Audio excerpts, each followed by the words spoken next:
Welcome into the Ringiverse. This is, of course, the Ringers Nexus podcast feed for all things fandom. We are Steve, the architect, Ahlman, the builder and tinker of things, Jomi, the explainer, Adeniran. You've got questions, he's got answers. Old man Van, he of the receding resurgent hairline, Coke, Baby, Chuck, 24-karat closer. Together we are known as the Midnight Boys. We'll be right back after this.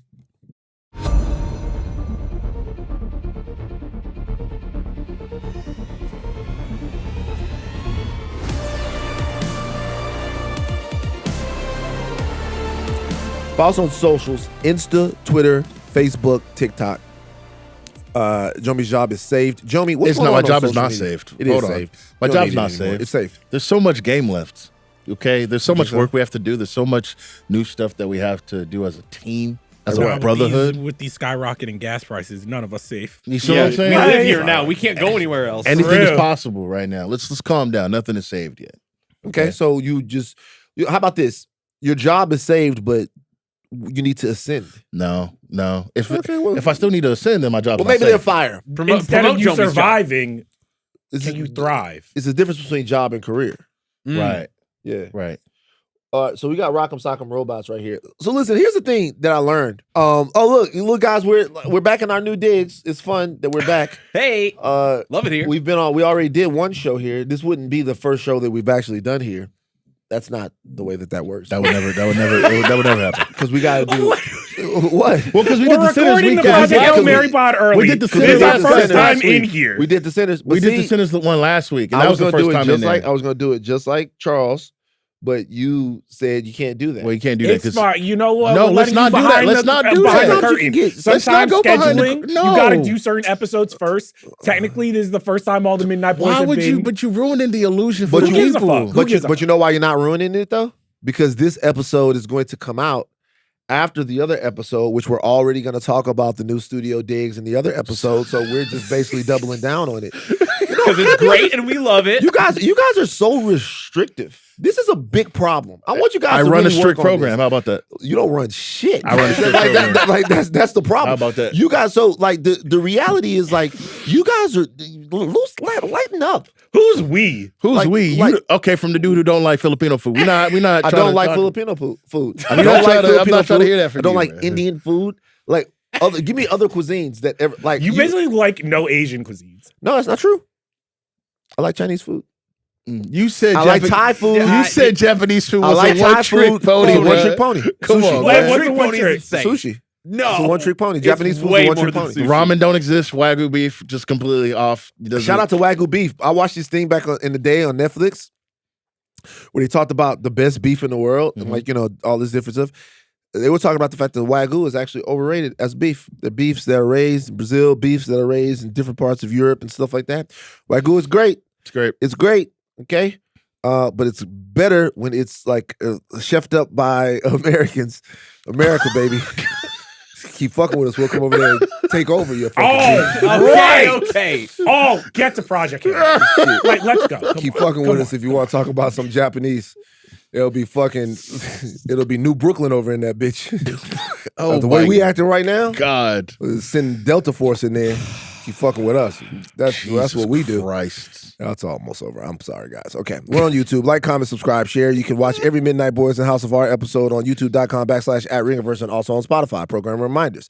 On Wednesday, Button Mash gave you their thoughts on Crimson Desert. Now, what is that? That is a new action RPG from the people that did an MMO. The name escapes me, but it's I've been playing it a little bit myself. It's a wild game. It's a very complicated and like kind of like adventure, like Zelda, Breath of the Wild type of stuff. Yeah. Tune in next week for the Midnight You're the Boys. most judgmental motherfucker ever, bro. Like, dog, you are an asshole. There was no need for that. Why? Why do you like this? What happened? What What happened? What happened? You asked a question. He said Steve Crimson fucking Desert. answered. You like, he said, nerd. That's not what I did at Nerd. all. Like, Then what did you do? That's not what I did at all. what you did. I didn't Explain do yourself. that at all. Then what was it? It was he explained Crimson Desert. Okay. He This did is it you very read the well. program reminders. This week, the House of R doing bullshit. That's not what I do at all. I'm trying to create. I'm trying to create value for the other things that are happening on the network. Right. Yes. So I say he took Crimson Desert. And then you shout out Crimson Desert. Why did you have to? Guys, can I perform? Like my thing is this. That's what I'm saying. Restrictive. Tune in next week. The Midnight Boys, their reactions to Daredevil Born Again Season 2. Wow, what a doozy. Yeah, we're back. Back already. A doozy. It seemed like when it ended, I was like, God damn, this guy waited a long time for it. It's already back. It's already back. We're making TV again. I mean, technically, wasn't this supposed to be part of like season 1? Was it? And they chopped it in half, right? So yeah, they fast tracked it after they threw the old season in the can. So this is what I'm unclear on because I don't think so. I thought that they were, but maybe I thought that they were what they came back and shot was what they tacked on to the end of season 1, right? And this season 2 is stuff that they shot after they developed some more story. Yes. But originally, what I thought, to your point, was that season 1 was going to end. And it was going to be like a month and a half, and then they were going to come back and drop the season. Because I thought it was like 20 plus episodes, and I think we ended up only getting like 8 or 10. Yeah. So part of me is I'm like, was this basically part of season 1? They basically were just like, we're going to give you the rework stuff, and we're going to refilm and jerry rig it. I don't fucking know. Okay, we don't know, but we hope that it's good. Yeah. So let's move on. Okay, on today's show, the Midnight Boys will give you their instant reactions to Project Hail Mary, PHM, starring Ryan Gosling, directed by Lord Miller. Yeah. Drew Goddard's script, produced by Amy Pascal. All of the heavy hitters were brought out for this movie that's developed from a book by the brilliant Andy Weir. Let's talk about this. Writer of The Martian. Writer of The Martian. High, just bleeding edge science fiction mind.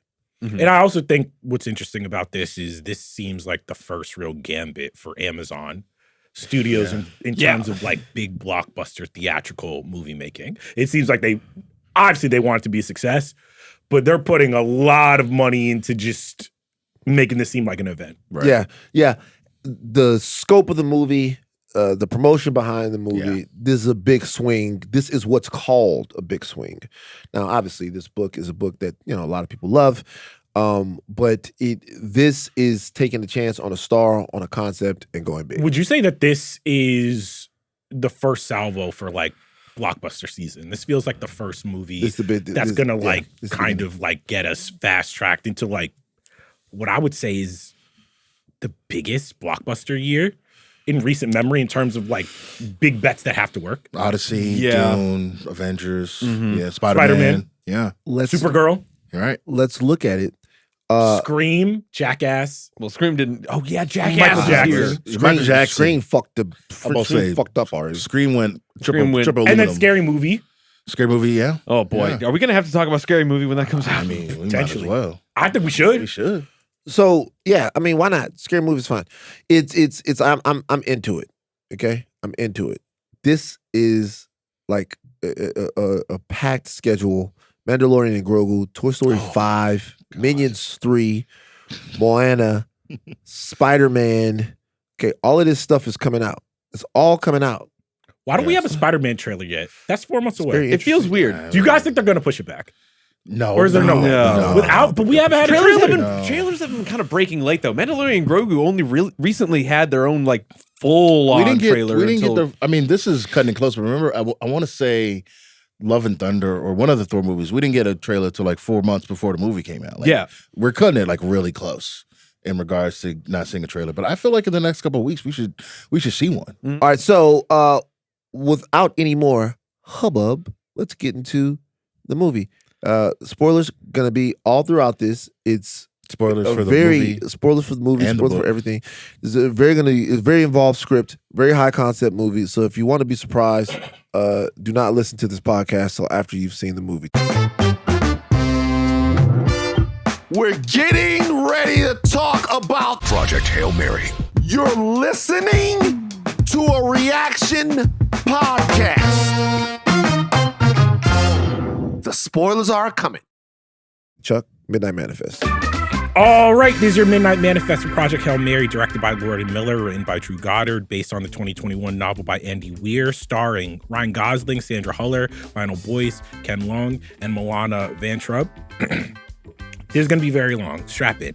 In the future, the sun, along with the surrounding solar system, is dimming. Ryland Grace, a former molecular biologist now teaching at a junior high school, teaches his class about the Earth's impending ice age and the 30-year timeline to do something about it. The teacher is approached by Eva Stratt, a government official in charge of stopping this calamity. Grace discovers that the sun is dimming thanks to an alien microbe that consumes electromagnetic radiation. He calls it astrophage and uses it as fuel. Project Hail Mary begins to take shape as the scientists plot a course to Tau Ceti in hopes of studying the star that has resisted infection from the single-celled organism. Unfortunately, the team only has enough fuel for a one-way trip, which means dooming the astronauts on board to death. But before takeoff, an explosion kills all the scientists trained for the mission. Grace is drugged by Stratt, given amnesia medication, and forced aboard the ship. When Grace wakes up, he's already aboard the flying shuttle, but realizes that the rest of the crew perished during the journey. As Grace starts to regain his memories, he's approached by another ship and meets its only surviving inhabitant, the alien Rocky, who is a spider-like rock creature from the planet Eridani. After developing a way to communicate with the alien, Grace discovers that Rocky is also trying to save his world from astrophage. The two survivors form a friendship and work together to collect a sample that will save their planet.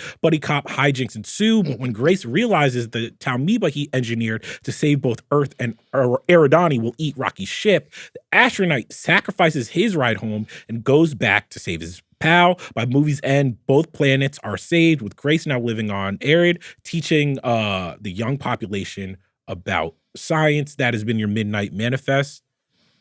I'll start with you, Van. Thoughts on Project Hail Mary? Let's do this a little differently. A little different. This movie is very, very dense. Yes. And 2 hours? Over 2 hours? Over 2 hours, over like 240. 240. Yeah, 240, closer to 3. So let's, because my instant reaction is I thought the movie was phenomenal. Legitimately phenomenal. Yeah. It not a perfect movie. And I have to say this all the time because it is now our reflex when someone says that they really, really enjoyed something for everybody else to rent to the theater and expect to come out and have watched The Godfather, which also is not a perfect movie. Mm-hmm. I can name you perfect movies, but those two films are not perfect. Okay. Well, can I ask you, going off what you're saying, Certainly. do you think part of this, and I think I had to get over it when I walked in the theater, is that I think part of the promotion and many of the early reactions were kind of putting this movie, because it's a space movie, in the same lane as an Interstellar, The Martian. And to me, this movie, even though it's a space movie, even though it does what those movies have done, which is take a movie star that we love and basically force them into space where they are basically carrying an entire movie by themselves and their charisma. And while I think, obviously, this has a lot of the DNA of something like The Martian, to me, it's almost a different project. Yeah. Where it's not as, there's dramatic elements to this movie, but to me, this is almost a more family-friendly version of something like Interstellar or The Martian, which it took me a while to wrap my head around that, because I think some of the positioning of it is positioning it in terms of films that to me are a little bit more existential and serious, and this movie can be that. But it is kind of a family-friendly romp. Yeah. In a lot of ways to me. Why are you doing that? What? Why are you going into the movie with thoughts of other films dancing around in your head? Well, I mean, no, because that, to me, that was a lot of the early reaction. Right. It's evocative. It's a lot of, such. both books written by Andy Weir, this one and The Martian, both written by Drew Goddard, right? Or the screenplay is written by Drew Goddard. Didn't Sorkin do? No. He did The Martian, and then I know for a fact that Andy, where we talked about it, we saw it in Comic-Con, where he was like, we wanted Drew Goddard to do this script. We literally waited for him to finish whatever projects he was working on to do this. So I could understand why Charles would then see. And then a lot of the critics coming out of those first screenings, sure, I think they were obviously very enthused, and I think those were the early comparisons. And even in some of the marketing and interviews, I think they were trying to situate the movie. Well, also I think they hid the ball for a while, which was Rocky, because I didn't really know about Rocky until the trailer hit, because I didn't read the book, and I was like, oh. It is Well, a was little at bit Comic different. Con. I didn't go to that panel. Remember? So this is what I'm saying. So two things. I think that's interesting. Number one, surrender to the movies. Yeah. Just surrender to the movies. Surrender to the film. Surrender to it. You come out of the movie, you want to compare it to other films, that's fine. If you go into the movie comparing it to other films, just in general, you just can't enjoy the film. And you really can't even, to me, you can't even, forget about enjoy, because you might enjoy it, you might not. But if you have another movie in your head when you're watching a movie and it's not a sequel, then you can't even experience the film. Yeah, you're setting yourself up to fail for like pure enjoyment. This movie is a lot like the Martian insofar as like you can tell that Weir's DNA is in it and it's the same screenwriter. But at the same time, it took very little time for me to realize that it's a totally different movie from The Martian. Very different movie. Really? Like, yeah.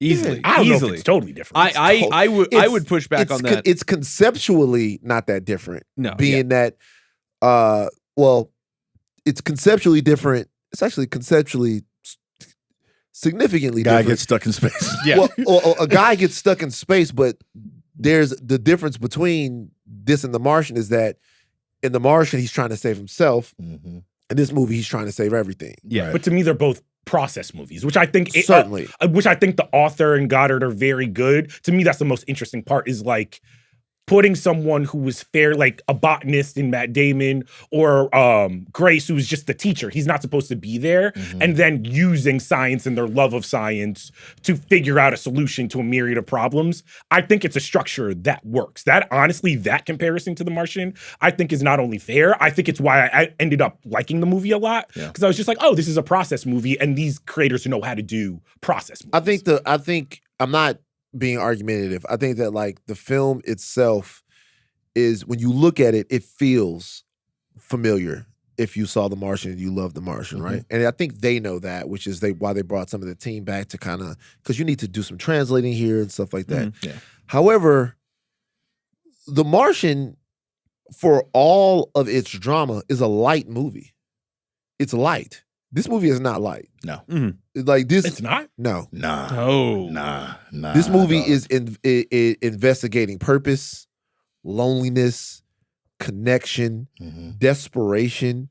There's a hero, there's a call to journey in this movie that just does not exist in The Martian. Watney is so devastatingly brilliant that the marvel of The Martian is his self-survival. That's the marvel of it. Like, he's growing potatoes out of shit. He's solving all these different problems. It's like you fall into the character of Mark. At a certain point in this movie, I forgot that they had to save the world, because these two people, who might be the last two people on the universe, right? If things go bad, like, they became, it's a love story. They became like the connection between them, how they had to learn to work together. They had to learn to work together to help each other, but they had to help each other to save everybody. And I thought that it was bordering on profound, particularly in the times that we live in, how the survival of the entire, everything bordered on whether or not these two characters could connect, and whether or not they could get over fear, whether or not they could get over reservation, whether or not across galaxies, two cultures could actually form a cooperation. And The Martian just doesn't have any of that. Right. Like, it has that insofar as, like, whatever, there's a human drama, there's the element, there's like all of that stuff. But like, maybe the particular point I'm at in my life right now, just how things are in the world right now, I found this movie to be like insanely moving. And that's the best part of the movie, is Rocky and Brylan Grace's relationship. I thought in the book it's done really well.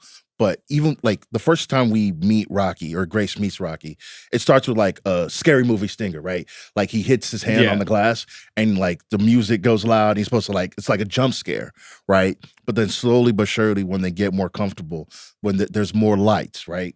Like, the movie brings you into their world together, and you're like, okay, where does this go? And I think throughout the story, like, there's a scene where he's like trying to whisper, he's trying to like tell like, oh, Rocky can hear me no matter like how soft I am, and they have this like banter that just goes throughout the film. I thought that held the movie down, and everything else was also excellent. And so when you're like, it's not a perfect movie, it's not a perfect movie, but it's a damn good one. I wouldn't say it's a perfect movie either, but I think my enjoyment of it is perfect. What this movie does so well is that it marries the passion that Grace has for science while also getting the audience up to speed on the things that are important to push the story along, but not bog you down on it. I actually like this a lot more than The Martian because I feel like the science and the botany of it all kind of weighed down a little bit what the actual plot and fun of it is. Granted, that's a story about survival and you want to explain how he survives.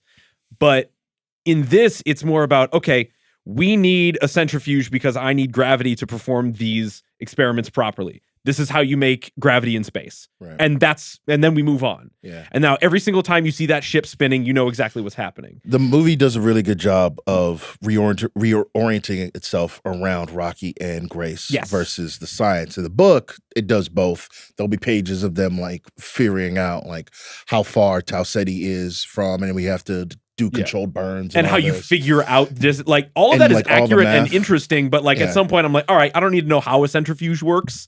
I just want to know what they're up to next in the next chapter. And in the movie, they're just like, you know, it's Rocky and Grace working together to solve the problem. Mm-hmm. I think that's the magic in the film and why I enjoyed it so much, man.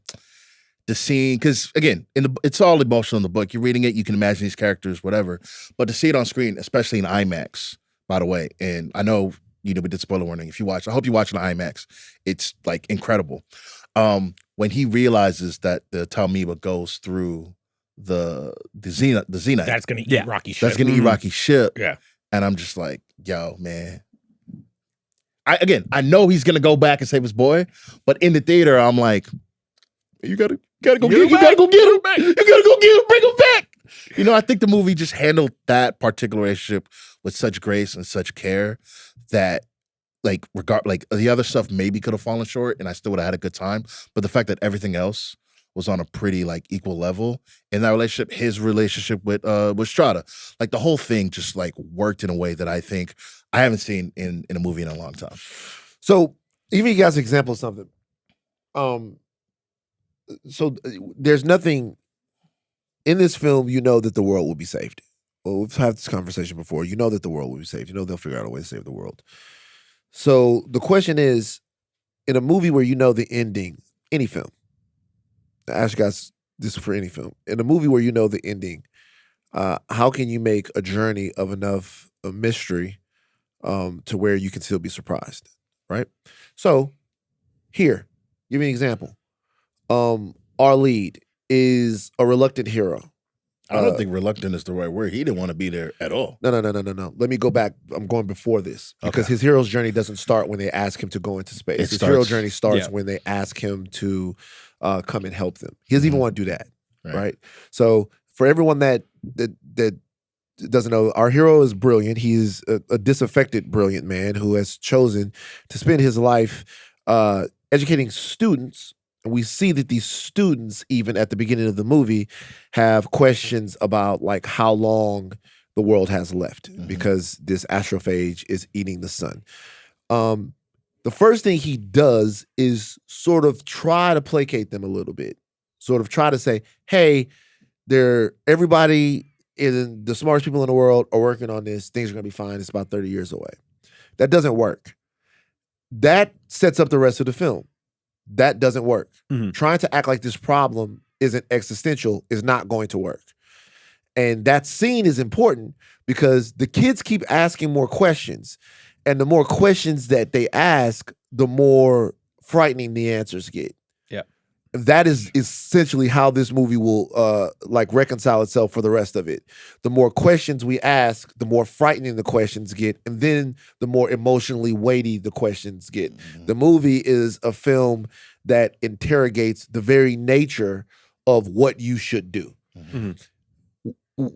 But that's not even what I was aiming at saying. This entire time, we know he's in space. We think we know how he got there. Yeah. We don't. We don't know how he got there.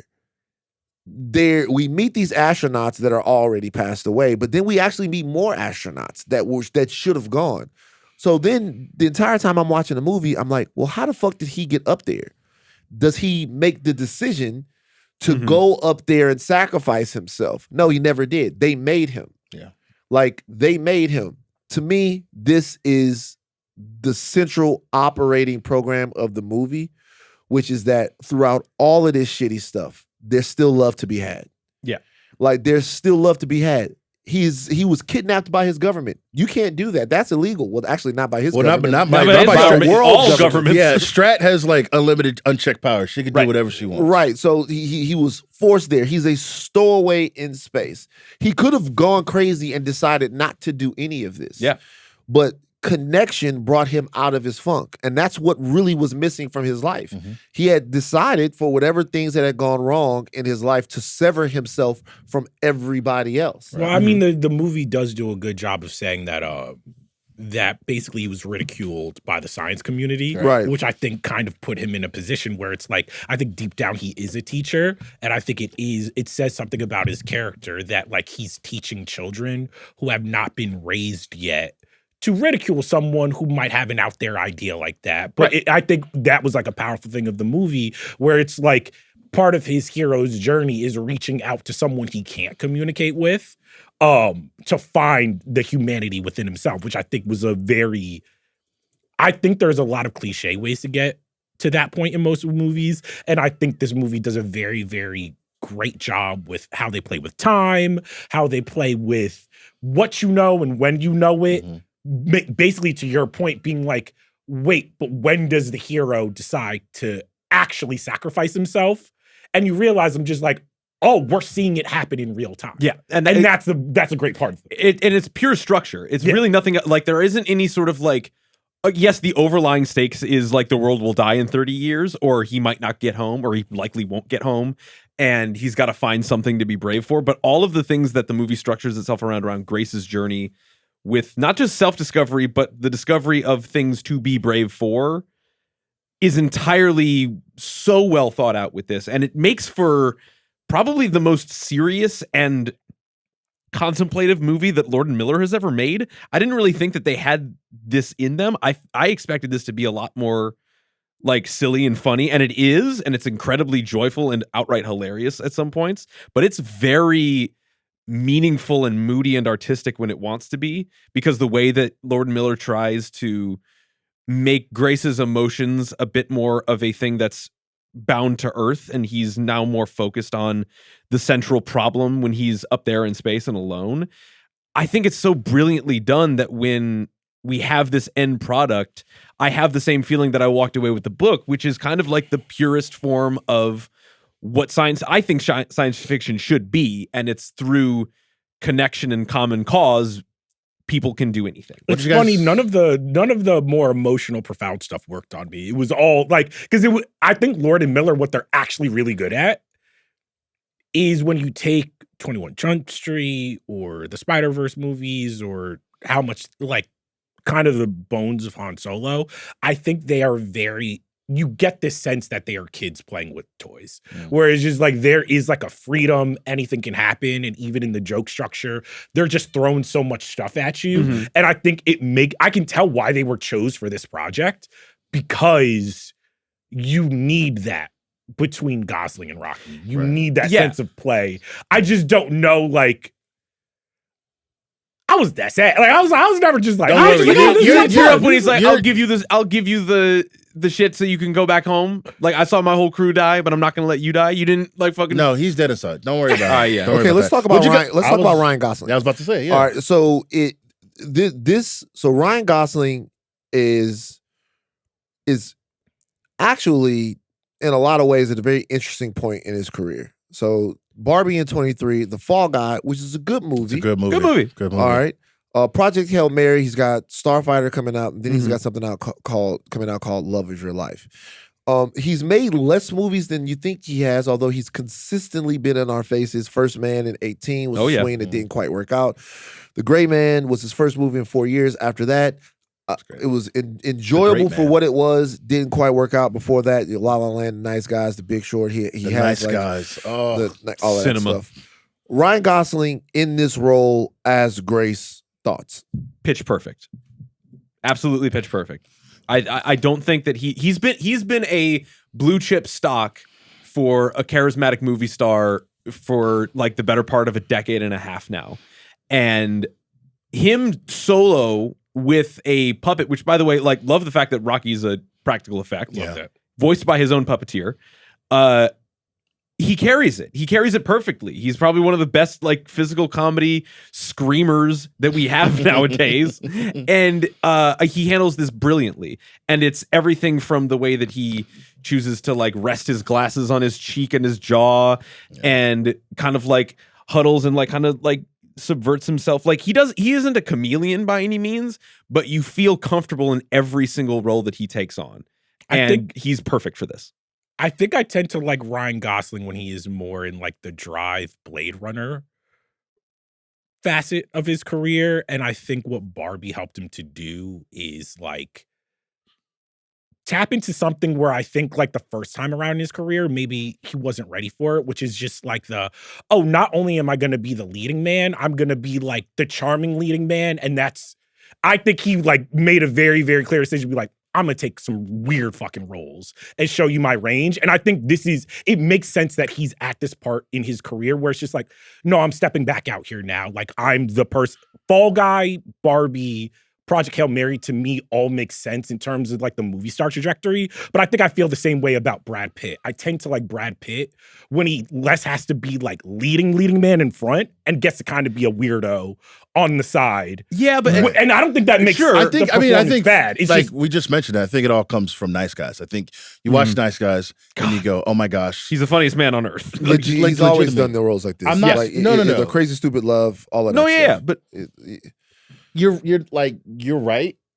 There was an evolution when Ken came out. Man. Though. When Nice Guys and Ken, it's like he leveled up his. I'm like, chops. this guy might be one of the funniest movie stars I've seen. Right. But Ryan Gosling at his center, I'm not disagreeing with you guys. Like I was actually surprised more so that he could do Drive. I mean, he Only God Forgives. The stoicism in Half like Nelson, all of that. Yeah. Those are the roles. Like it's like his range is insane, right? In terms of like what it is that he can do. I guess there's a part of this where people were wondering exactly what kind of movie star Ryan Gosling is. He's very comparable to Brad Pitt insofar as that like he takes enough different roles that he doesn't want you to really know. Yeah. So one movie he's gonna sing and dance. The next movie he's gonna do.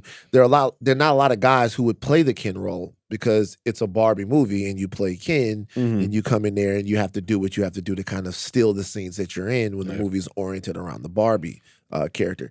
He did do that though. In this movie, I thought the performance was really good because you never really got a sense of the character in any way besides his connection to Rocky. That's really all you know about him. You know that he has deep feelings about Rocky. You know that he's brilliant, but you're not sure if they talk a little bit about his love life. It's mysterious how he got this disconnected. It's mysterious how like a scientist that has so much to prove doesn't jump at the opportunity to help solve this problem, right? Like all of these things kind of don't make sense. That's why one particular scene in the movie stood out to me. And it was when he reveals to Rocky that he actually does want to go back to Earth. Like I was fully bought in with the fact that he was okay up there going crazy and dying on his own. There was no reason for me to believe anything else. All he did for the entire movie was put distance between him and somebody, right? Yeah. And then when Rocky like offers to sacrifice and add time to his journey back to send him back so he can live out a life, Ryan Gosling, his entire countenance drops, tears start to fall, and he is actually happy to go back home. The whole movie, I was wondering, there's no anger. Yeah. Like he's been forced into this mission, and now we know he's been forced into the mission, and he's not mad. Well, because of the amnesia. Right. Yeah. Well, the amnesia is a part of that. That makes a lot of sense.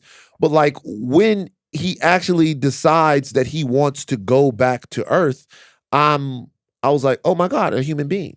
And Gosling played that perfectly. Yeah. Like totally perfectly. I also think it kind of speaks to the types of characters that Weir chooses to write, at least when it comes to protagonists. Because in The Martian, Matt Damon's a lot different of a character than Grace is, because he is inherently charismatic and has people to talk to constantly. He doesn't get to like Grace doesn't get to talk to people or have these sort of like interstitial like moments of humanity while he is trying to survive or solve problems. The only time that we get that is when he meets Rocky. And it's kind of a John Everyman from both sides of this, because like you both have this like plain looking white guy that can have this brilliant gift of trying to survive in an impossible situation, but getting down to the core of like what separates him from humanity, Matt Damon always wanted to go home, and it's driving his entire decisions to do so. When you get to see Grace's humanity fall through everything just for the sake of solving a problem and just be selfish like he kind of was back when he was on Earth, that was to me more powerful. And I really kind of want to get a discussion going about whether or not he was a coward, because there's I've had this discussion after I've read the books and talked to other people with it. And I've heard a lot of people say that like, yeah, Grace was a coward for not wanting to go up and do the mission. That's ridiculous. Okay, it's happened. Yeah. Whoa, you go to space? No, I wouldn't. Of course I wouldn't. You want me to die for my government? Fuck no. All the governments and all the people. Yeah, all the governments can suck my dick. When faced with the actual end of you, there's no such thing as cowardice. There's only bravery. Right. So like there's if it's actually the end of you, if there's actually the end of you, only bravery exists, no cowardice exists. Now, if you're going to survive it and you choose the coward's way out, to me, then you could be a coward. Yeah, like but like the argument being down fades. But if like you know that you're going somewhere, and after you go there, you wake up, you die, there's no such thing as somebody being a coward for not wanting to do that. There are only the brave people that would choose the death. But it's the assumption that anybody that would ever sign up to work on that project would do the same. What do you mean? Would go up. What do you mean? Like if any other scientist, any other astronaut, any other engineer were faced with a decision, is like it's nobody else but you, that they would go. I don't know that, but it doesn't matter. Like he didn't sign on to the thing to go up there for 2 years, right? You know what I mean? To give his life, he didn't sign on for it. Like it actually, that scene, the scene where he just goes, "Hey, I'm not going." Once again, those are in this type of high science fiction, those are the scenes to me that make the movie relatable. Oh yeah, because it's like in Interstellar. They send all of the people up there. There's one line in Interstellar. They send all of the people up there, the ones that Coop and what's her name in there? Amy Hathaway's Amelia? Anne Hathaway? What's her name in there? Whatever. Coop and the rest of them, I just watched it. They send all of them up there and they knew they weren't coming back. And then Dr. Brand says, or not, actually not Dr. Brand, Wes Bentley's character says, hence the bravery. They're brave. They go up there. They know they're not coming back. There's just not a lot of those people. Brand. So, Brand. Dr. Brand is Brand. Well, that's her. She is Brand. Her father is also Brand. But there's just not a lot of those people. Yeah. So like there's people. There's not a lot of like your grandpas and the people that went and stormed beaches and did all of that crazy shit. There's not a lot of those people. So like the people that didn't go aren't cowards. Just the people that did go are brave. Now, but do you think that's the difference between when you lean on the science in science fiction versus the fiction, where it's like most people aren't Luke Skywalker. Most people aren't. This isn't Dune. You know what I'm saying? I think the thing that makes Ryan Gosling relatable and gives his character so much room to grow is that like 99.9% of people would be like, I'm not going because he's not trained to do it. Yes. You know what I mean? Like to me, that almost made me love him more because I'm just like, yeah, of course I would not want to go. Like, he does not have anything mooring him to Earth. And what I think is so interesting about his journey, and I think is something very smart that Lord and Miller decided, is like, they punctuate the movies with a lot of him watching Earth. And it's like, I think it's something so true to life where it's like, you might be miserable at home, but it's home. And it's not until you leave that you realize maybe you weren't living, maybe you weren't connecting. And I think that that's what makes his sacrifice at the end so grand, is because he finally gets it, what he realized he didn't know he wanted, and then he sacrifices it all for his friend. Right. Yeah. Because he's now more to something. The supporting cast here is pretty good. Lionel Boyce as Steve Hatch. Great. Sandra Hüller, is it? Hüller? As Eva Stratt. Milana Von Trapp as it's good to see her. It's good to see her. Yeah, it's good to see her. Liz Kingsman. I want to talk about Stratt. I love these characters in these movies. Great. Yeah. Because I always wonder, how do they pick that person? Stratt is the person that is the leader of the Hail Mary Project. I think about, okay, so something's eating the sun. There are calls that are made. There's these multinational corporations or think tanks that come together. How do they choose the person that has to run the whole thing? Because you got to know a little science, you got to be a little brilliant, but you also got to be a little bit of an administrator. Speak a lot of languages. Speak a lot of languages, the whole nine. Well, I think the movie showed a really good job. You know, she was willing to do whatever it took. Really, she saved the world. Yeah. Yes. She was literally like, "And you don't want to go, brother." Well, we're getting you there. There is no, right? I was hoping you'd say yes, but we're gonna give you amnesia, we're gonna drug you, we're gonna put you in space. I think that for her is what made the difference. This is like, cool, I'm gonna do whatever it takes. And it's that brilliant karaoke scene where, like, Ryan Gosling's trying to chip away at like making jokes with her or trying to be like a bit dry, and then like he doesn't understand why everybody's being so happy, and the fact that his kind of like emotional safety rests with her because she was the one that brought him on and kind of did that. I could tell that even she sang karaoke for him and she did it and she kind of cut loose a little bit. But the moment that she had to button it up and she's like, and that is enough. And then like, I'm like, this is why you picked that person. Yeah. That acting was brilliant. That character is perfectly embodied. I have no complaints. That is what happens when a boss shows up to the employee function. You like, damn. You do half a song. Everybody was turning around like, he's like, what? What's going on? Also, that scene was funny because like fucking Grace was just like, damn, why are they so happy? Why is everybody fucking? I'm like, the world is ending. What else is there to do? Like, shit. We're doing heroin up there. For real.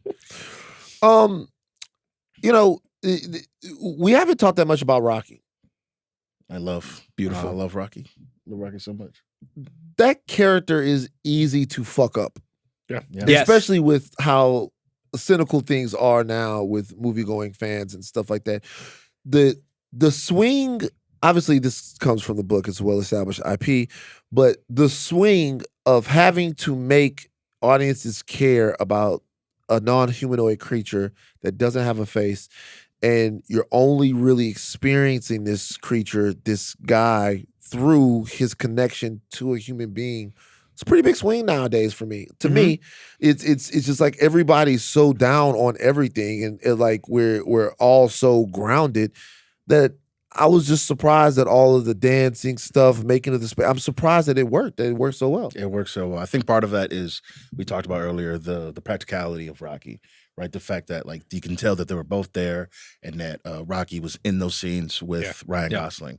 I think it just makes it feel more alive, and you can feel that connection when they're doing the hug, and he's like, "How long is this going to take?" Question. Is it over now? Question. You know, and I think part of that magic too is, so James Ortiz did the voice, right? Like on set. And they were like, well, you know, we'll get somebody famous to do whatever. And then they were in the editing bay and they realized like, oh no, you can't like recreate the connection that they have like on set between Rocky and Grace in the movie. Like we can't just put an actor there to redub the lines. It doesn't work. Good Meryl Streep joke though. Great Meryl Streep joke. But like that takes the movie to another level where you can just feel the connection between Rocky and Grace growing as the movie goes along. And it really was that moment in the book when they are figuring out how to speak to each other and like how you can discern language between somebody else. I could not put the book down at that point, because when you have to like figure out between this thing or this person or anybody, what is a word for table, and how you can say that and to somebody, be like, what is this? And then they have to say it, and then you have to figure that out. Oh, in the span of the book, that's like, they really broke down how you could figure out languages between people. And that was the most fascinating ever, because when you have Rocky's actual cadence in the movie, it's broken and it feels like a child, or it feels like what you would do if you gave a voice to a dog or something like that. Question? And it works, and it's brilliant, and it's all that you really need to know. But the nuance of that, to know that Rocky's probably actually worlds smarter than Grace because his species actually sent up a brilliant scientist. Well, in the book they tell you. In the book they tell you like he's way smarter than I ever am. Yeah. But like that's what kind of makes this amazing because it's all through Grace's perspective and all through his interpretation of what Rocky is to him. And that's really all that we need. We don't really need the connection of what Grace means to Rocky because we've seen it through his lens the entire time. Right. And because by the time that you get back to Rocky's planet, he's kind of made he's made this entire biome for him just so that he can live out his days for as long as he wants. For his homie, man. Yeah. You hate that. Yeah, I enjoyed the movie. What are you guys talking about? Would you build a biome for one of us? Of course I would. Yeah? Of course I would. What would be in your biome? Hey, listen, you're on Rocky's planet. You can make whatever setting that you want in the world. Well, I had questions. I honestly did. First of all, they build the biome, right? Does that mean he's just chilling by himself? Or it's like, how are we introducing him to the rest of the world? Because he's teaching the little kids, but they can't all breathe the same thing. No, that's why they're they're behind the glass. Oh. Yeah. They're not on Zoom or anything. Yeah. Damn, that's still a lot. I don't know why I thought they were on Zoom. No. They were just in like a little. He's like in a zoo. He's like in an enclosure. But that's so sad. Wait a minute. What planet are they on? They're on Arid. Yeah. So they all came there? Yeah. Well, no. Ryan Gosling's on the planet. Yeah. Ryan and Grace went to Arid. Right. And they built. You have the laptop. All the scientists built a biome for him so he could live on Arid safely. Right. And so that's why Rocky has a little suit. Hold on. He's walking around on the beach on Arid. Yeah, he built a because biome. They built an entire biome where he could survive. So have you seen SpongeBob? They built an entire atmosphere. They built a sandy dome. Big bubble. Exactly. But the kids are really there. That's not on Zoom. They are behind some glass. So they can breathe. So they can breathe the arid air and what may be. How did the kids get there? It's like it's a zoo. It's like imagine you're the lion in the enclosure. Wait a second. The kids are in the. Hold on. I'm confused. That's why you're confused. This is what I'm confused about. The planet that they're on. Yeah. Is Rocky's planet. They're on Rocky's planet. They're on Rocky's planet. They're on Rocky's planet. Okay. I thought they were on Earth? No, I thought they were actually on on Adrian? On Adrian. No, they're not on Adrian. Okay, they're on Rocky's planet. They're on Rocky's planet. They're on Rocky's planet. All right, that makes sense. sense. Why don't we see Rocky? And we didn't get to see Rocky's old We didn't get to see Adrian. Yeah. Shit. Yeah. And then Rocky's wearing his little suit because he's hanging out inside with of the biome. his biome. Exactly. And the kids, I didn't see the partition there. But that to me is a very sad existence. You know what I'm saying? I want to hang out with everybody. I feel like Grace fucks with it. I mean, like, think he about doesn't it. mind. His only friend in the world is Rocky. Yeah. Right? So like that's why man, I love this moment because it's real, like in the movie and real to true life. You got your homie. They've like, hey man, you could leave whenever you want. Your son is good. Mhm. And he's like, I'm gonna think about it. He's like, take as long as you want. Take as long as you need, big dog. Yeah. Also, keep in mind they know how to speak to each other without a translation anymore. Yeah. They've learned each other's languages. Like he's been there for a while. Been there for a minute, man. Wait, how long would it take Grace to get back home? I would imagine with the decades. astrophage, probably like maybe a long time, maybe like 6+ years, maybe. I mean, but Something like he's that. on Rocky's planet now. So it's gonna take even longer. Yeah, Right, we don't even know where that. We don't know what that is. I mean, astrophage lets you travel close to the speed of light because it's like there's a lot of it's not minimum, but it's a lot of fuel that it's light and you can carry a lot of it and it can travel. It burns really hot. Yeah. Travel really far and really fast with it. But ultimately, it just depends on like how far. By the way, it is from Earth. The astrophage is not done. It's not done. The astrophage is gonna have their revenge. Fuck It y'all. will return in Project Doomsday. Hail Mary 2. Two astro, two phage. The astrophage is coming back. Uh-huh. It's still there. The stuff that ate the sun, we still using it. Like we got astrophage on Earth. I hope you guys don't think that the governments of the Earth aren't going to find a way to weaponize the astrophage. This is my biggest question now because all of these stories, I love it when stories do this because they're like, okay, all of the governments have like squashed all beef and now we're like a coalition of the willing and we're going to solve this problem. Now the world is solved. What happens now? Do we just all go back to squabbling and fighting? We have astrophage bombs. I mean, you saw what was it? A milliliter of astrophage could do. Can melt like an entire block of... Well, no, to the two scientists that got blown up, right? Now imagine if you had like 3 tons of astrophage. what you could do to a small country if that's what you felt like doing, right? I don't think we're that woke, even after the death of millions, I assume, during the Ice Age. They'll be like, great, we warmed everything up, we cool. Now, how do we turn this into guns and bombs? Does that cloud your judgment of wanting to save the Earth? It's like, well, what am I saving? I mean, that's not really that. I wouldn't even get that far. It's like, I don't really want to die for y'all. That's part of the struggle. I'm not really trying condition, to. Yeah, that's really science fiction, baby. I'm not that woke. I'm sorry. You're not that woke. You want to want to weaponize the astrophage. I don't want to weaponize the astrophage. I'm just saying if a strap was like, hey, you're only in person, we need somebody who knows TikTok really well to be on this spaceship. I honestly, you go and I'm like, if you don't get Alex Earl, if you don't get Tim McRae, leave me alone. Another one of my questions is, what do you think it is about space that like aging white movie stars are just like, bruh, get me in space. Not only get me in space, Sandra I need Bullock, to be George alone. Clooney. Yeah. You know what I'm saying? Like Brad Pitt was dealing with his daddy issues in space. Matthew McConaughey, McConaughey, Matt Damon, now Ryan Gosling. Like there is something about the aging white movie star where they're like, I gotta be alone. Final in space frontier, for a bit. final therapy frontier. I mean, You know? I mean that's really it, right? We don't think about the ocean as a place of discovery and wonder and magic, right? We're not staring every day looking down at the ocean, but we look up and we go, look at the stars, look at the moon. We haven't been there yet. Endless. It's a void of space, right? You can do anything in there. I think that's what it is. And But the fishes at the bottom. How of the does the ocean are movie scary. change if you like put a black guy in space or a black woman? Oh, so like what was it? Fast 9, Fast 10? Fast 9? Where they had Ludacris and the homie like in what space? would I'm to start like what would I be thinking about in space? Yeah, you know what I mean? So here's a movie Van would make. Okay. And it would be Soul Train or Soul Plane, but in space. And you would just put every single black actor that is from 28 to 55. Every single one. Kevin Hart, Tiffany Haddish, all of them. Just put them in a movie. And that would it would basically be like Star Trek. Are the biracials allowed in space? Are the biracials allowed in spape? I would never make this what you're talking about. You would That's absolutely. actually your movie. I've never made anything like that. Right. I don't know what the fuck you talking What space about. movie would you make with black people? Well, the movie, the one that I'm doing. Think about that. Think about the novel that I'm writing. I told you all about it. It has nothing. to do Oh with my that. God! Yeah. But no. You know, it's interesting that you said. I don't know. One reason why we don't do this is because I don't think that white audiences buy the brilliance of black people. I think a lot of these movies that you're talking about, the people mathing their way out of shit.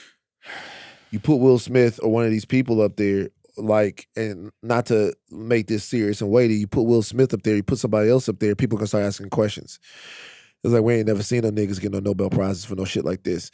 And like, I'm just telling you, like, you can take Ryan Gosling, and Ryan Gosling, it just, with the way our brains work, it registers to people that Ryan Gosling could be both kin and the most brilliant man in the world. You don't think audiences would take Will Smith and be like, Will Smith? I think you could do. You Will could do Smith. Will Smith. Now, would people? This is nothing against Idris Elba, but if you put Idris Elba, are people like? I'm talking about audiences. I wouldn't have a problem. with it. I think what people want to do when they see Will Smith fight aliens is they want to see him shoot at them. Independence Day. Men in Black. So if he domed Men in Rocky Black, right when you saw him. If he what Independence Rocky? Day, Men in Black, crazy, Steve. You all right? Whoa, You I'm okay? good. Whoa. Okay. Domed great. Rocky. Domed Rocky Rocky is fucking crazy. Independence Day, like iRobot, they want to see Will get busy with the Glocks and do shit like that. Well, what I'm saying is that I am the high science guy figuring shit out and doing all of that stuff. We get less of those roles than if what I can think off the top of my head. No, because I'm more so saying that like this specific type of movie, it seems like we're on like basically like a 3-4 year window where it's like the next movie star who's going to like be up. And I think Ryan Gosling is that kind of like, he's one of a dying breed. I would not be surprised if like in a decade, Chalamet gets a movie like this, or is it like Chalamet Lost in Space? Chalamet lost. He's lost in space now. He already got one. He flying around in space and stuff like that. Well, I guess that's not really space. No, It's dude, on because another that planet. to me is more the fiction side of like a Star Wars. You mean Star like this type of grounded astrophysics type of high? But you're always, because it's always Gravity, them alone. The Martian. But see, that's the thing. Space is such a character. we talked about this on the Interstellar pod that I did with the House of Art with Joe and Mal. Space is an otherworldly place that you become more human when you're in it, because you consider the finite reality of your existence, what you can do, what you can't do. The only real language is math, right? Everything happening in space, like you're inside of this thing, like this hole is keeping you alive. So every single heartbeat that you take is dramatic. Every single decision that you make is dramatic. Every conversation you have is dramatic. It just ratchets the drama way up, which is why horror movies get scarier. Dramas get more dramatic. Action movies get more desperate. Yeah. It's in space. Space is like this, under the water. It's different. Like no one can hear you scream in space. Yes. Yeah, all of that. All of that. How about this? Think about a movie like Crimson Tide. Have you seen Crimson Tide? Crimson Tide with you guys never saw Crimson Tide with Denzel Washington and Gene Hackman? Yeah, the sub movie. No. Yeah, the submarine movie. Okay. Have you guys seen that? I've seen I have. Hunt for Red October. It's very difficult. Crimson Tide is all right. So that's a submarine movie. Crimson Tide. Okay. Titanic, technically a submarine movie. Okay, it's funny. Crimson Tide. Okay, so Crimson Tide. Part of the tension from that movie is that they're all like fucking stuck there. They're together. In a tin can they're underneath the ocean. Can together, and it's a fucking nuclear sub, and everybody's on top of everyone. It's boom, boom, boom, boom, boom. It's like if Denzel's character in that movie could go take a walk on the deck of the fucking battleship, maybe things will calm the fuck down. But all of that stuff is together, and space is kind of just like that. That's why people they like those movies where they get to go up there, be marooned on something, have to show out. Castaway, same thing. Like that takes place on Earth, but it's this part of Earth where nobody is, and it's just him and Wilson. This movie is essentially kind of that, right? Is Rocky Wilson? Yeah, except a brilliant, cute Wilson. And he has a family. Do you think the world will accept Rocky? Like, do you think Rocky has the chance to be a breakout character? Or not? Absolutely. Think clear as day. We're gonna see Rocky spinoff, Rocky toys. Oh yeah, Rocky toys, Rocky plushies. People were already going crazy for Rocky. Rocky was great, man. For the bookheads out here, they were like, if they fuck up Rocky, the movie's done. Like, and he really is the soul of the movie. Like, if it didn't work, we'd be having a really rough conversation about whether or not this movie worked. And it's entirely perfectly done in the movie, and I think Rocky's gonna actually have like staying power. We'll get plushies for sure. We'll get Lego sets. It's all happening for Rocky. Pet Rockies. Don't let Elmo see this. Let's go back to Lord and Miller real quick. So they, they're like 24 karat gold, 1000% dead ass nice creatives. Their last foray to space was Solo, and it was all kinds of fucked up. Right. Were they the right guys to helm this project for you guys? I mean, I'm not going to say they were the only guys who can do this, but I think this is the upper echelon of what we could have got, I think, out of this project. If you take everything else and it's Drew Goddard's writing it, Ryan Gosling, the whole thing, and you put a different creative, you put a Ron Howard in there, Apollo 13, I don't think it reaches the heights of what Phil and Miller are doing here. I think the thing that makes it really special is just the level of fun we're having, despite the fact that this is to your point, the worlds are ending. These might be the last two people to ever exist ever. This is the most dire of dire situations, and we're like, look, Rocky's dancing.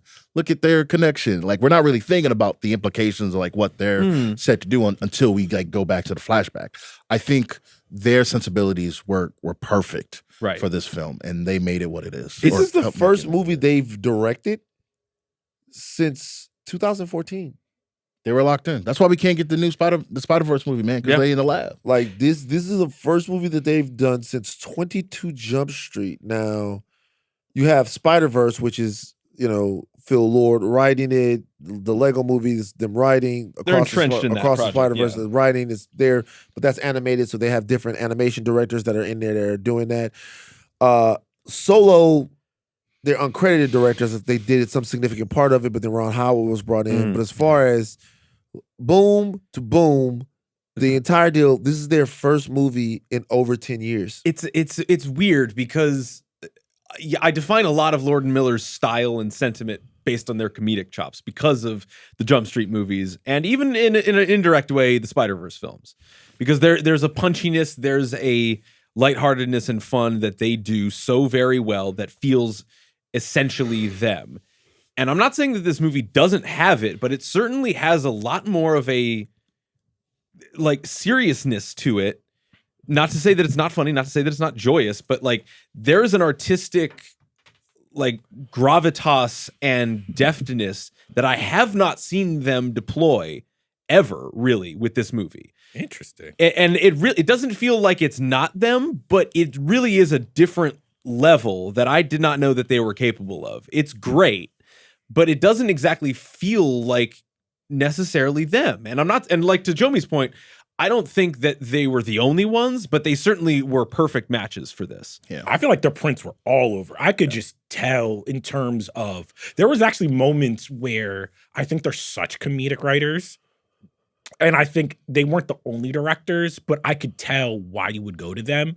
Because I think if you have a whiteboard of being like, you guys have already said it, what's the thing you have to get right in this movie or it doesn't work? Rocky. It's Rocky. Yes. I think there's not, like you could probably count on like one hand the level of directors who you're like, they have enough whimsy, they have enough comedic chops, they have enough of a vision where it's like they can take a concept that if you explain it to someone is very corny, but if you lean into that, it can circle all the way back to being heartwarming. I think that's why you go with them. Absolutely. I think maybe a little bit of my reservations is like, I think I wanted maybe a little less of the comedy because the movie is already funny, but there were moments where I'm like, oh, this feels like Spider-Verse where you're just throwing shit out. You're throwing jokes, like one-liners, punchlines, this and that. And it was at a point I was like, nah, you guys are good. This is already really funny. Like you've already gilded the lily. Like, whoop, there it is. That was funny. That was great. All right. Anything else? I mean, I thought the movie was fantastic. Does anybody got any nitpicks?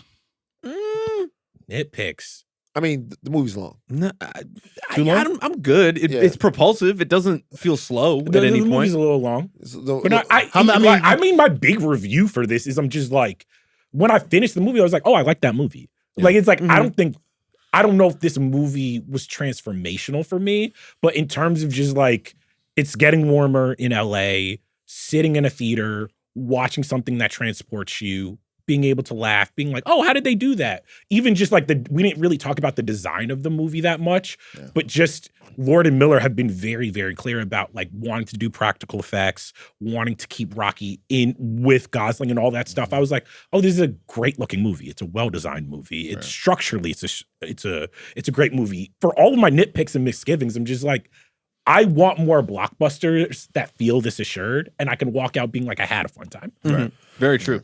What about you? I have one little thing, and it's really, and this is that's why you can't read the books, man.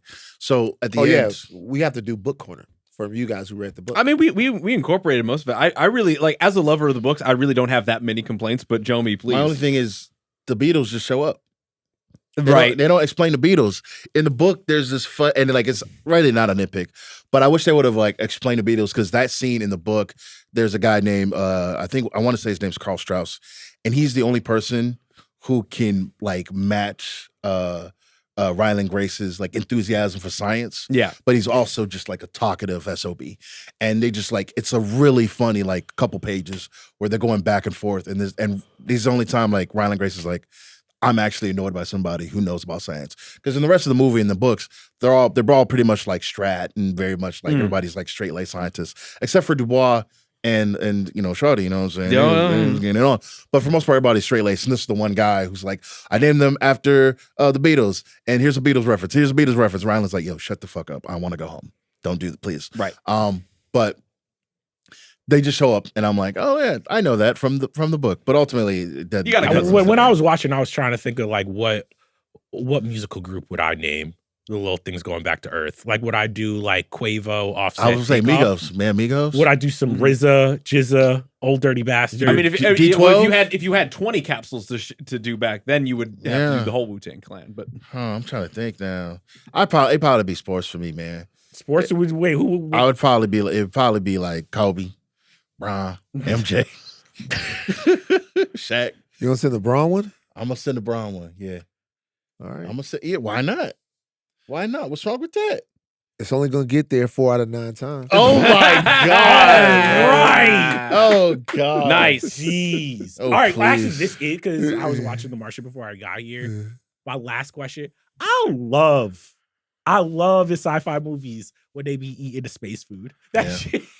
Like the goop in the Goop when fucking Matt Damon's eating a fucking potato. I'm always just like, if I'm going up into space, I would have some thoughts on what we get. Because I've like you can't do much up there, right? It's because weight, right? Yeah. You conserve fuel. It can't be heavy, right? And so then the things you would need to prepare food up there are pretty slim. You probably get like a little microwave to microwave your little pouch, and that's really it. Water.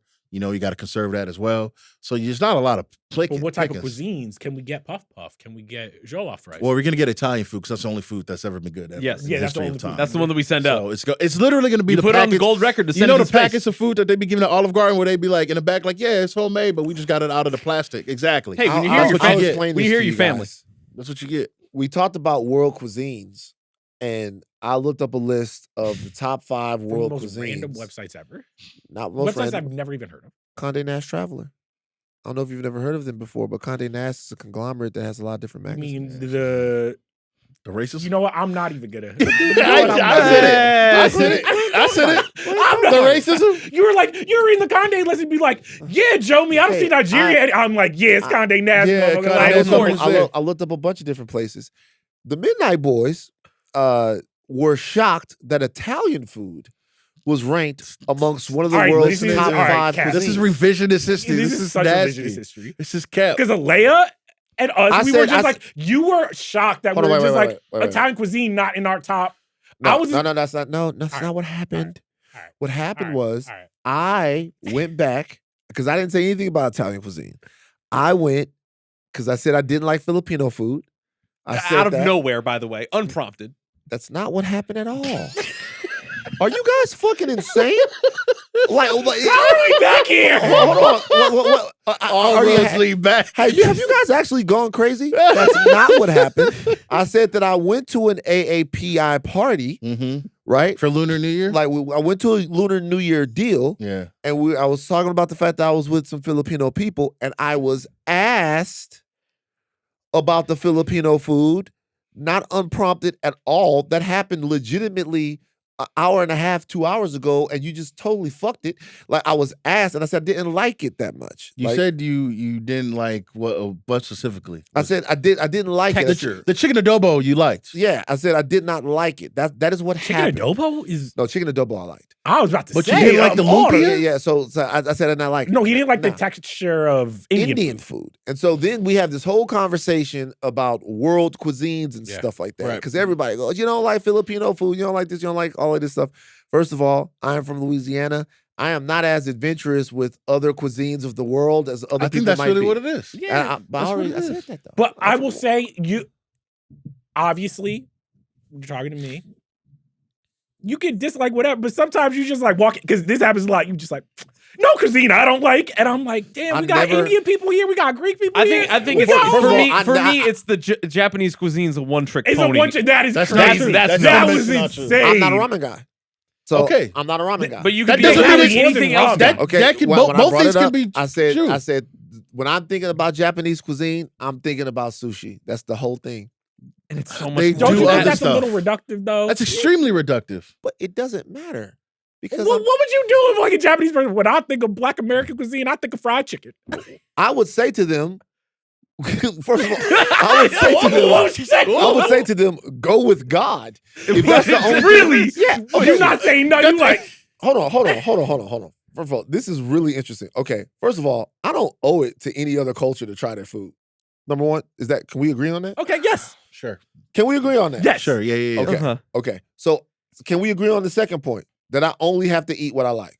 yes, Can we agree on the third point that it's okay for me to not like something? yes. Calm But down, can we guys. also agree on saying about an entire people's cuisine, they some One-trick one-trick ponies? ponies It's is crazy. crazy. To me. You said the same thing about Nigeria. That's a little. to me. When I'm to me, It's a one-trick pony. It's sushi. Man, it's jollof. man. Of course, To it's his me. opinion because he's saying it. To obviously. me. To me. And by the way, this is and then so You don't think it's a little close-minded? no, it could be. But but once again, though, it's like this is the interesting thing about this to me is like, okay, so you guys try all of these different foods. Remember, Chicago, Los Angeles, Chicago, New York, New Jersey, tri-state area, also like Los Angeles by way of Nigeria. I'm from a place with world-renowned cuisine. Yes. So my adventurousness, a lot of times from food, is in my deal. I like the way, like, get me to try some other shit, I'm into it. Like, my man, when I first got out to LA, my man Tommy Talley was like, hey, let's go to this place. They got pad thai. Pad thai, like the fucking entry level fucking Thai food. I was like, I don't want to eat that. Right. I don't eat no goddamn pad thai. Okay. Still, are you still like that? Not really. But like when I go out to eat, like I don't go out to try different cuisines from around the world. But you've also been around the world before. I've traveled, yeah. And you've traveled more than I have. And I can understand. And by the way, places that I've been, I've liked the food. We talked about food that I do like. I love Greek food. I love Peruvian food. Yeah, we've talked about foods that I do like. But we're just saying calling cuisines one-trick ponies a little like no. We're having a conversation. You guys said to me, I didn't bring up Japanese food. Like I said, we did because we were like, it's crazy that you bring all these lists. And Japanese food was nowhere near the top 5 on a bunch of these lists. This is what happened. So we can go back. This is what happened. I looked at the list to see if Filipino food would be up there, right? Because you guys all acted like we ride for Filipino crazy. food. Like shout out to Filipino food is so good. It's so good. Shout out to good. Jollibee. So Jollibee. Oh my God! I looked up to see if Filipino food was on there. By the way, mahjong, Filipino culture, I love all of it. Yeah. Okay. Great. Whatever it is, the game that was alone. playing, it was fun. I'm leaving that. The game was fun. Leaving that alone. We was out there hooping, doing the whole nine. Shout out to them. Yeah. So I go in there to look to see if Filipino food was up there. You guys were like, no. Like I told you guys, I was like, hey, it's not up there. Then I started reading the list. This is where we really diverge. I started reading the list of cuisines of the world that are the top. Yeah. I said Italian. And you guys went, oh my God. As if Italian cuisine is not famous and world renowned. Like you guys, all of y'all went, how could Italian be up there over Filipino? What are we talking about? That's not what happened. That is definitely not. Okay, tell me how. Because I said that, then you guys went. When I said Italian, the response I remembered was, it is we were basically like, yeah, Italian is a little overrated. I That's would not what understand. happened. Oh, God, I Jesus would Christ. understand why Italian food would be high on the list. I just think in terms of the cuisines that I have tasted, I'm like, Italian can be a little overrated. okay, that's fine. I get that, right? You're saying Italian food is overrated. See, I remember exactly what I said. Because I said I have had a lot of Italian food and most of it, like I've had more bad Italian food than I've had good Italian food. And you were like, because everyone loves Italian food. No, my response was the reason why you've had so much bad Italian food is because Italian cuisine is so beloved worldwide that everybody is making it. You can get the elevated version of it. You can get the fast version of it. You can get the dime store version of it. So you've had so much Italian food because everybody loves Italian food. The fact that you've had so much of it and you've had so much bad Italian food is actually proof that the cuisine has penetrated world culture. But if you don't like it, that's on I'm you. not saying I don't like. I just think it's overrated. If I was listening to greatest cuisines, I'd be like, this is a little. Now look. Now here's the deal. Ooh. But I didn't call Italians one-trick ponies. You said they food is overrated. It's legitimately the same fucking thing. It's not the same. It is not. It's not the same thing. Like Italian cuisine. That's pizza. He said that he's had bad Italian food. And he's had more bad Italian food than good Italian food. You said they only got one shot. Guys. Actually, want to know what if I could be specific? When I went to Italy, I was like, oh, this is Italian food. I don't necessarily like that much Italian American food. Look, great. This is the deal. Me saying one trick pony and you saying overrated, it's the same thing. Now, if you guys might assume, you guys might take it differently. What I'm essentially saying is there's one Japanese dish that I like. Okay, and what you're saying is you've had a lot of or that I think you've had a lot of Italian food, and I prefer other cuisines. And you think not that just you prefer other cuisines, that you think the food is overrated. Now, the difference is me. If I would have said that the food is overrated, y'all would have been like, ugh. Because you would have said Japanese food is because overrated. you're taking into account of all other Japanese let's go food. get some Korean barbecue. Oh, fuck Korean barbecue. I'm not trying to eat that. I'm not trying to eat that. I feel like you would actually love Korean barbecue. I'm sure he's had it. I've had it. I've had it. I'm not trying to eat that. I'm not trying to eat that. Is that okay? Why do you hate flavor? Why do you hate flavor? I'm from Louisiana. Like you guys are nuts. You know what else? You know what's another thing about this is all of this is like probably because like y'all ain't never had like y'all.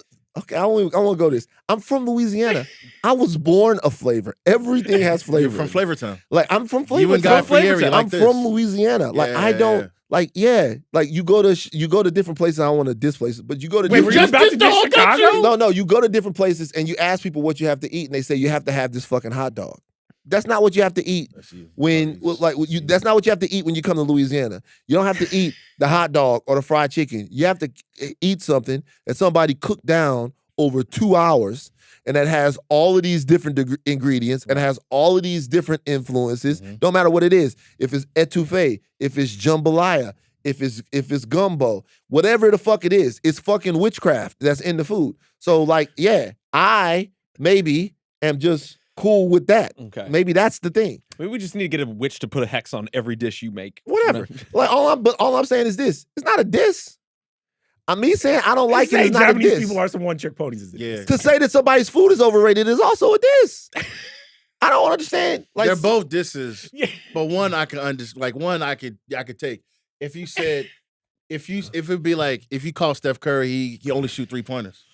And then if I say Steph is over, okay, how about this? Let's try this. If you say Steph is overrated, that's a little different than all Steph can do is shoot a one-trick pony. No. Steph is a one-trick pony. No. If I say that, if I go on here right now and I say Steph is overrated, the Steph Muse page, right? They're gonna go nuts. LeBron is overrated. That's a diss. That's a big time diss. I'm not saying they're not disses, but one you can kind of have a conversation about what's overrated, how overrated. Shout out to Japan. And they saying, okay, this people has one thing in their whole entire cuisine that's worth my time. And what's crazy about it too is even if you like, all right, I don't like all right, sushi, like ramen is a big deal. People, I don't like it. I don't like it. I don't like it. I don't like ramen, soba, onigiri, like, all of that stuff. Fantastic. When I hear people talking about going to eat Japanese food, is ramen and it's sushi. But it's more than that. I understand that it's more than that. Yeah. Like I get that it's more than that. It's ramen and it's sushi. I haven't experienced when you say Japanese food to me. Yeah, I'm really thinking about sushi. I haven't. We've talked about karage. You had karage. I don't know what that is. Okay. It's fried chicken. It's Japanese fried chicken. Okay, but here's another thing. Like I have thoughts about that.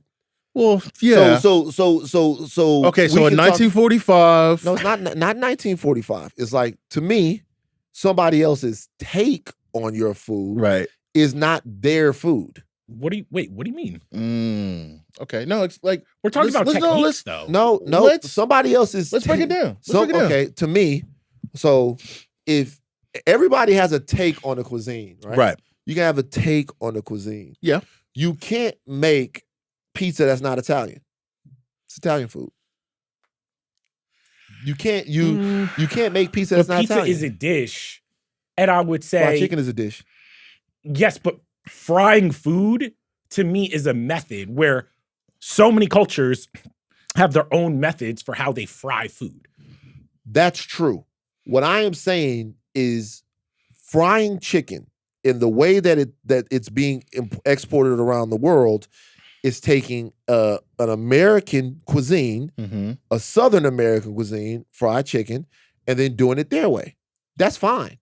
That to me doesn't make it their cuisine. It is a cuisine done in their style. If you rapping, you're doing black music. You could rap in BTS could rap. They could rap in South Korea. They could rap wherever they rap. If you rap, you're doing black music. You're doing black music in your cultural way. I say this about black people. But there's 10,000 ways to fry a chicken, and all of them are not based on Black American cuisine. But what we're talking about, I don't know if I haven't heard what you're talking about. But when I taste because I've eaten fried chicken from all over the place, I actually think some of the fried chicken that's coming from over there is better. But South Korea's got that. But South Korea is doing really good fried chicken. But they frying chicken. The math is always that black people from whatever war, whether it's World War II or the Korean War, went to Korea, went to Japan, taught them how to fry chicken. They fried chicken, and now they fry chicken. Now they fry chicken. Just like we go places, we come back, and people break dancing, and they're doing all of that stuff. Blacks and Latinos in New York invented that. And it's like it goes somewhere else and then it becomes the thing. But that don't, if you... I just think food is more complex. Like every culture has a dumpling. I mean, yeah. But it's like, whether you call it a ravioli, whether you call it a gyoza, like it's like, I think it's a conversation. I think it's important to acknowledge that. It's important to acknowledge, but I'm saying acknowledge what? Where fried chicken, like where that came from. If you tell me that you need to taste like, if we're talking about Japanese cuisine, I like this too. Leave this in the podcast. If you're talking about Japanese cuisine, and you're telling me that I need to try Japanese fried chicken, I'm gonna be like, all right, cool, but their version of fried chicken is not going to be the thing that's going to make me go that's distinctly Japanese. That's so unless there's a different story, guys. That's so American culturally influenced. Then I'm going to be like, I like the fried chicken that they make in Memphis. I think we're just arguing that it's like everything is an influence. Everything is a remix of a thing. There is no one thing without. I know you feel that way. That's your whole culture is based around that. But I don't. I think that is true to a degree. But I think that there's cultural ingenuity that is proprietary. I think that there are some things that are culturally proprietary. I don't mind nobody do. I like it. I like everybody rapping. Everybody rap. Everybody dance. I like when you do it. I like to see it.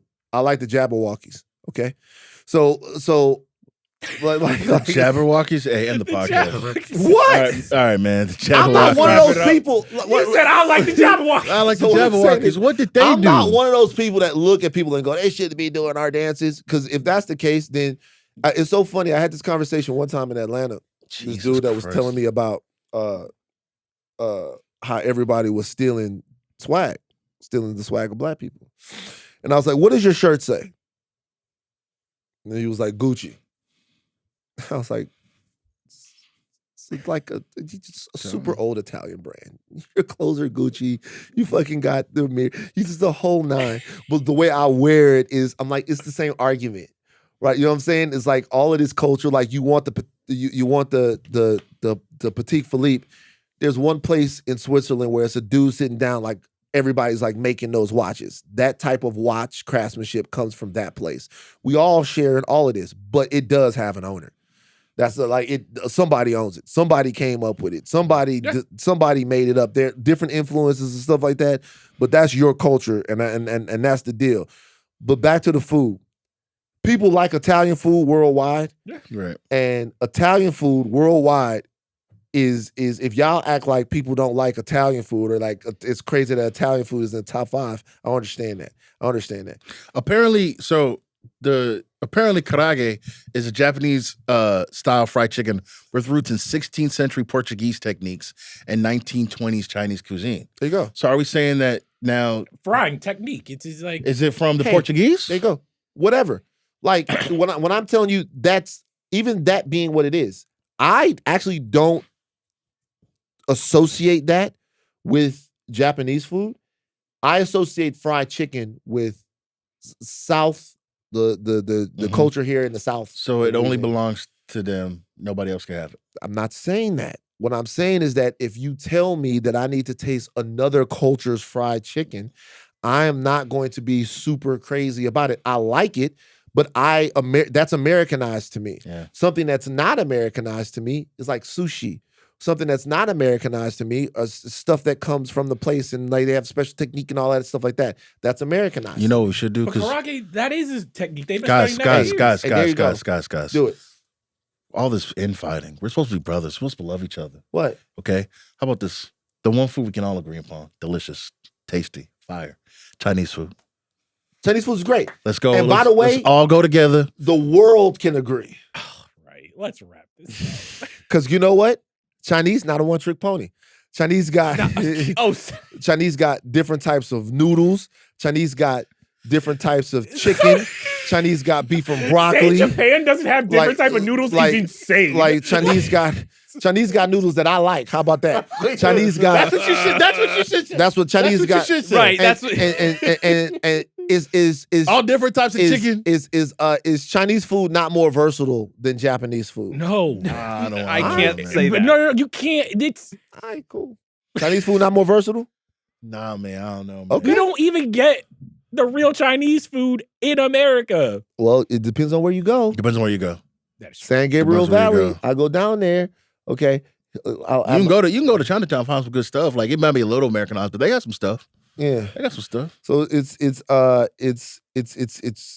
I asked AI about this. And AI. All right, let's wrap this up. Okay, I apologize. Let's wrap this up. I apologize. Man. Programming reminders. Come on. We got to do the midnight meter. Midnight We meter, haven't please. done the midnight meter. Nah, you guys wanted to This bring is what this happens up. when we can't hear Aleya no more. You guys- in there. Aleya definitely needs to be yelling us out. You guys wanted to bring this up and ridicule me over my personal taste, and you forgot about your job as podcasters. All right. Midnight meter. Y'all know what it is. 1 to 12. One worst. 11 and 12 are reserved for true game changers. Start with the Mint Boys, Jomi. I'm gonna give it a 10. I'm gonna give it the strongest 10 I can give. I think it's a transformative experience to watch it in IMAX on the big screen. I had an absolute blast. I loved every second I was in the theater. I cannot recommend this movie enough. Loved it. It's a 10. Easiest 10 of my life. Fantastic experience. Even if you don't know the books, you're guaranteed to have an amazing time. This is something that's truly special. So the reason why Chinese food is more versatile than Japanese food, and this is non-controversial, there's a reason behind this. What is it? Right. Before I even answer the question, I want you guys to think about it. Just think about it. Okay. Think about what would be the reason. Wait, do you actually want me Yeah. what I think the reason is? What would be the reason that one food is more versatile? China covers way bigger, and then within Chinese cuisine, like most cuisines, but within Chinese cuisines, there are some like Szechuan and this and that or whatever. See, we don't have to. That's easy. Yeah. That's easy. So when I say that it's more versatile and there's more shit, it's just there's a reason. It's Is a it fucking more- billion people there. Like China's immense geographical, ethnic, and cultural diversity, vast array of regional styles, and all. That's it. It's not. It doesn't have to be. It doesn't have to be a diss. It doesn't have to be a diss, One guys. trick pony. Okay, Crazy. it doesn't have to be a diss. It's more people, more regions, different ways, all kinds of stuff. All Shaq did was dunk. You know what I mean? Nah, that's actually not true. He was actually, you don't know ball. That's the okay. That's the point. That's That's the point. That's the point. You don't know ball. You don't know ball. Here's it, but once again, though, one trick pony for me. What is your midnight meter? I said I don't like ramen. ramen. God. I don't like ramen. It's an 11. Wonderful. 11 is great. It's an 11. 11 is great. Chinese dishes often Chuck, aim to please, balance midnight 5 meter. flavors. All right, we're giving it a strong 8. Let's wrap Hell this yeah. episode Oh, up. Chinese dishes often aim to balance 5 flavors, whereas Japanese dishes often aim to enhance the natural, pure flavors. Oh my They're not God. putting no seasoning on this shit. Shout out to Japan. No, Shout you out to can't say Japan. that after what you said Shout about out to Japan. Japan. Bro. Apologize to Japan. Shout out to Japan. Shout out to the Philippines. Shout out to everyone, bro. Yeah, apologize to the Apologize to Indians. I can't fuck with y'all on food like that. Shout out to Arjuna though. I don't like the. I don't really like the. I fuck with Arjuna. Is it okay if I don't like Indian? Fuck, you know what? Fuck y'all, man. I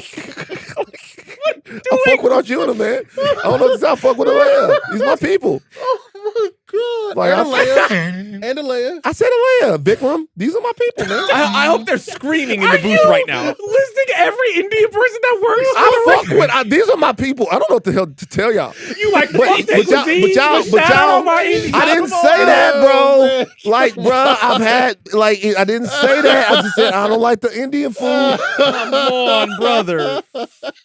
This week on the Ringerverse feed on Monday. Bud Mash gave you their thoughts on Crimson. You know what? We almost had a regular episode. We almost had a regular episode. We almost had a regular episode. Tune in Don't next count us week out. for the Midnight Boys reaction to Daredevil Born Again Season 2. Our producers are Aleya Zenieris, Devon Baroldi, Jomi Adeniran on social, hashtag Chef Jomi Flay. Additional production from Arjuna Ramgopowell. Now I'll say this, Ramgopowell. I also said the Nigerian food was a one-trick pony. Did I not? You did, and that was rude, but we gonna fix him. Don't worry about it, man. We gonna get him right. All right. Chuck, take us out. Please be nice to me. Damn, I really don't have one, bro. I'm still fucking heated over this conversation. Hey, Why y'all so let it mad? flow. Let's Let keep it fly. it going. Let it Actually, fly. you know what? Bring Aleya in here. No. Aleya's not going. Stop coming in here, man. Don't do that. Y'all, Don't do that. y'all just look for any reason to y'all look for any reason to get at me. Shout out to Japan. You don't want to shout out Shohei Yamamoto since you want to shout out all the Hey, you know what's funny? You know what's funny is we didn't talk about that. Like, I fuck with Japan baseball type of situation. Like, I fuck with Shohei. Yeah. Like last night, I threw 7 shutout innings on the game. Shohei. Wow. Shout out. I fuck with Japan. Yeah, man. I fuck with it. Like, come on, man. Y'all trying to Shout out Japan. There you go. All my Italians and Tonys. Yeah. And to all the cuisines of the world, you are not one-trick ponies.